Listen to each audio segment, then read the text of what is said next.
system right the first time ensures great performance and long life from the very start. Let's begin with tools and materials needed to successfully install an LG ductless split air conditioner.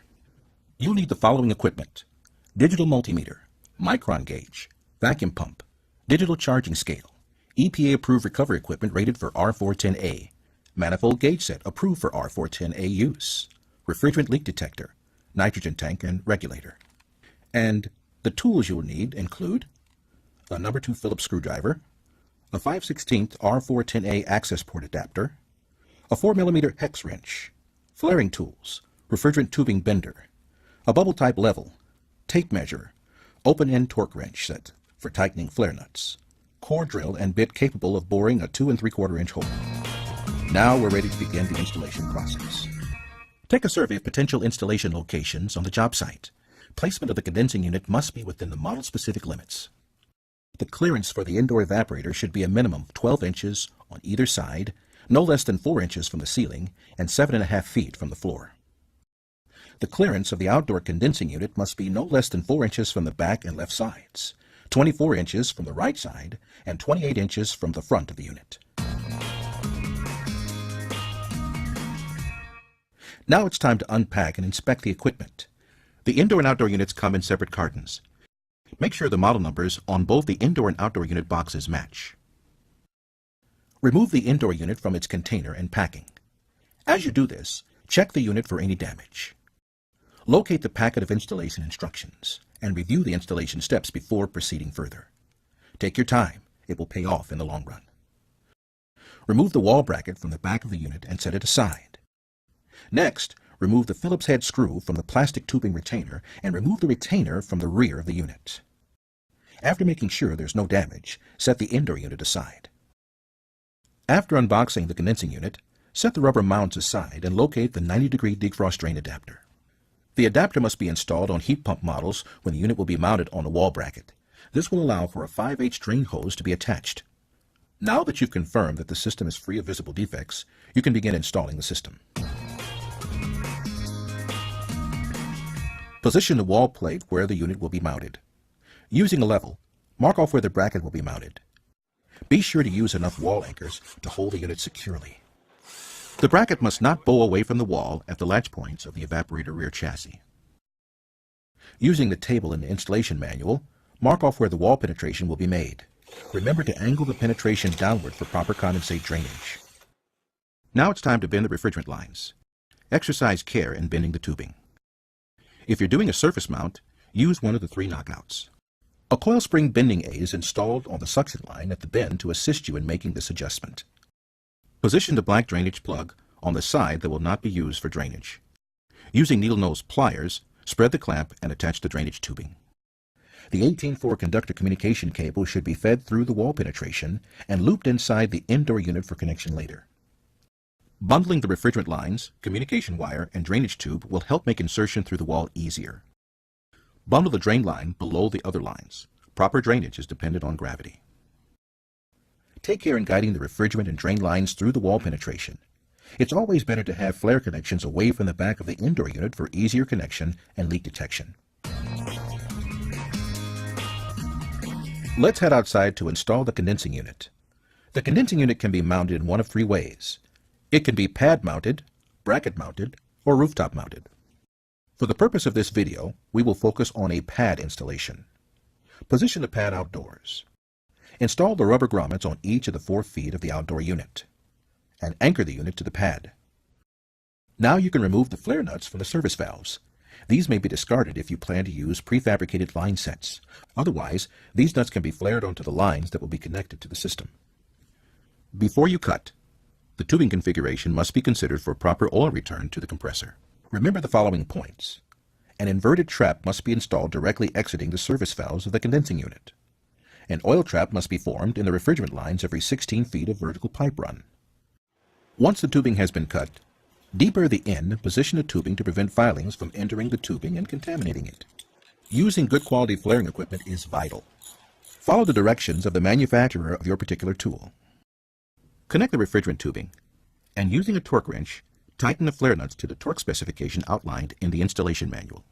Remember to use a second wrench to back up the tightening process. Connect the refrigerant lines to the unit. Next, perform a leak check on the system. Connect the nitrogen bottle with the safety regulator to the service valves of the condensing unit. Pressurize the system to 150 psi-G and let it stand while the electrical connections are completed. This way you can come back to leak check after finishing the necessary wiring. Wiring the unit is quick and easy. Remove the rain-tight electrical connection cover, setting it and the screws aside.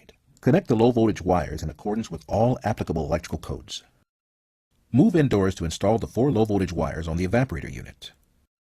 Go back outside and connect the 3 high-voltage wires, making certain that the unit is properly grounded. Be sure to connect the high-voltage power supply in accordance with the local and NEC electrical codes. Leave the disconnect in the off position. Now it's time to prepare the unit for charging and system startup. Use bubble solution on flare connections to check for leaks. There should still be 150 psi-G of nitrogen pressurizing the line set and evaporator coil. After confirmation that the system is leak-free, the nitrogen can be purged via the service valve gauge port. Your vacuum pump should have fresh oil in its reservoir and be capable of creating a deep vacuum. Connect the vacuum pump and micron gauge to the condensing unit through the manifold gauge set and begin evacuating the system. The pump should draw the system down to at least a 500 micron vacuum within 3 to 5 minutes. This may take longer if the system has a maximum length of pipe connected to it. Allow the pump to operate at 500 microns or less for 30 minutes. Blank off the pump valve and observe the micron gauge. A small amount of drift can be expected. If the value does not exceed 1,000 microns after 10 minutes, evacuation is complete. If, however, the value exceeds 1,000, reopen the vacuum pump blank-off valve and run the pump for an additional 30 minutes. Observe the micron gauge again. If the micron value still exceeds 1,000, suspect a leak at one of the connections. The leak must be found and corrected before refrigerant can be introduced into the system. The condensing unit is shipped with a refrigerant charge sufficient for 25 feet of line set. If your particular installation is more or less than 25 feet, a charge adjustment must be made. This must be handled as a critical charge adjustment. The multiplier of 0.22 ounces per foot must be applied. The amount must be added to line sets over 25 feet and subtracted from lines less than 25 feet. The example given in the manual assumes a line set length of 30 feet. This value is 5 feet more than the factory charge, and 1.1 ounces of refrigerant should be added. But if the line set is less than 25 feet, the amount must be subtracted from the equation. In this case, 1.1 ounces of refrigerant should be reclaimed from the unit. To accomplish this, remove the valve caps from the service valves to access the valve stem. Front seat the back seated valves by using a 4 mm hex wrench. Reinstall the seating valve caps to prevent refrigerant leaks. The system must now be started. Energize the outdoor disconnect. Then move indoors to turn the system on. Now we can finish the job by balancing the refrigerant charge. Let's finish the book example of 30 feet of line set. You can now make the 5-foot adjustment by multiplying 0.22 ounces times 5 feet, which equals 1.1 ounces of refrigerant that you must now weigh into the system. R410A is a blend and must be charged in its liquid form.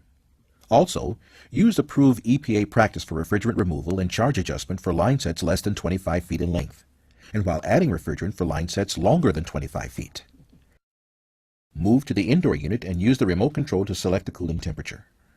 For heat pump units after cooling verification, select the heating mode and confirm correct heating operation, as well as the ancillary functions such as chaos and sleep modes. The unit is now ready to be put into service. Please remember to turn over the installation and owner's manuals to the customer for future reference. Installation of single-split air conditioning systems can be done expertly and efficiently if you follow these steps. Site the installation correctly. Unpack and inspect both units. Install the interior unit according to direction. Install the exterior unit as instructed. Wire the power according to code. Check for leaks with a micron gauge. Evacuate and charge the unit with the exact amount of refrigerant. Thank you for watching and enjoy expert installations.